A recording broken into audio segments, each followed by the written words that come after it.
Hello, everyone. Good to see you again. I'm Anne-Marie Green. And I'm Vladimir Duthier. President Trump is meeting with Democratic leaders today for the first time in months. House Speaker Nancy Pelosi and Senate Minority Leader Chuck Schumer plan to discuss what they're calling a big and bold infrastructure bill. Today's Oval Office meeting could be an indicator for whether any legislative compromise is possible before next year's presidential election. Our Paula Reid is with us now from the White House to talk more about this. Paula, the last time President Trump met with the Democrats, it was just like a wee bit awkward, I'd say. And that was before the Mueller report came out. So what can we expect for this Led meeting? to a government shutdown. Yes, it did. That's right. There will certainly be a little bit of awkwardness whenever this crew gets together. Historically, these meetings between the president and Democratic leaders have devolved into finger pointing, shouting. Last time, I believe the president just stormed out in frustration. But they do have a common cause. A bipartisan consensus is rare here in Washington, but both sides of the aisle agree that the U.S.'s infrastructure needs are massive.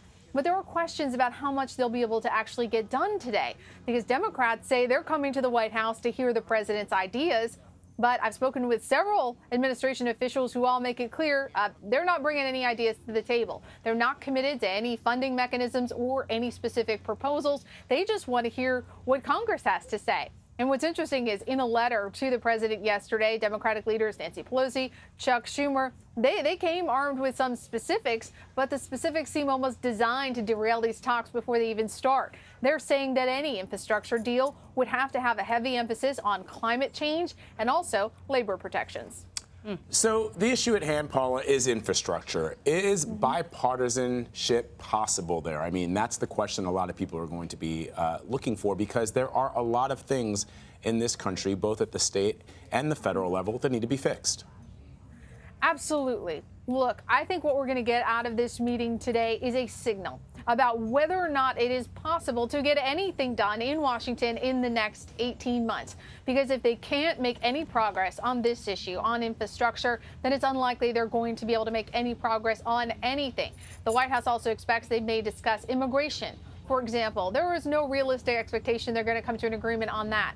But when it comes to infrastructure, largely it's a financing question. Last year, the president called for, I think it was $200 billion to spur $1.5 trillion in infrastructure spending. But that was ultimately stalled. He needs support not only for Democrats, he also needs support from his own party. And it seems the real sticking point is not that we need infrastructure. Everybody agrees on that. It's how we pay for it. And yesterday, again, we talked to the economic advisor, Larry Kudlow. We asked him, for example, would you be willing to raise the gas tax? He was non-committal, and it seems that's the really difficult thing. Where does this money come from? How will you raise it? Not only is there disagreement between the president and Democratic leaders, there's also disagreements between the president and his own party.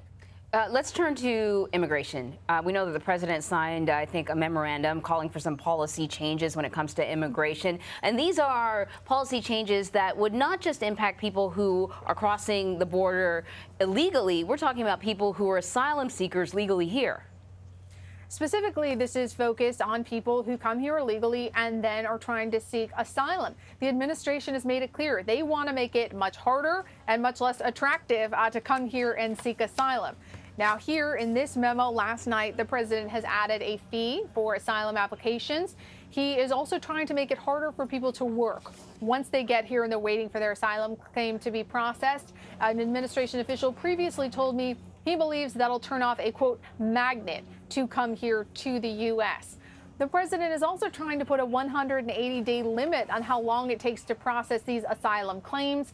The immigration courts, as we know, they're already backed up by hundreds of thousands of cases. But the president, specifically when it comes to asylum cases, he wants this to move much faster. Of course, all of this is part of a push to appeal to the president's base ahead of 2020 by cracking down on illegal immigration and even some forms of legal immigration. So, Paula, let me ask you about this. We learned yesterday that Deputy Attorney General Rod Rosenstein has finally submitted his resignation letter. What struck you about it? So it's funny, so many people reacted to this letter, and I read it, and I was like, nope, sounds like Rod. But what's interesting is people in the public, I don't think they really know the Deputy Attorney General that well. They know that he's been running the Mueller investigation. But as a reporter who often gets to talk to him on the record and off the record, this sounded exactly like him. He's quoting famous philosophers about the lofty goals of the Justice Department. He's even making some jokes. But speaking of jokes, I think what really struck people were his comments about the president and thanking the president for his leadership, but also for his, quote, courtesy and humor. And I think a lot of people reacted to that saying, hey, wait a second, what are you two joking about? This is the guy who was overseeing an investigation into your campaign. I think some people were really surprised at the deference that Rod Rosenstein has showed to the president. We have to remember, one of the reasons Rod Rosenstein has remained in that job is because partly his deference to the president and his ability to deftly navigate these complicated partisan situations. He did so arguably far more effectively than his previous boss, former Attorney General Jeff Sessions. That is true. Paula, thank you so much.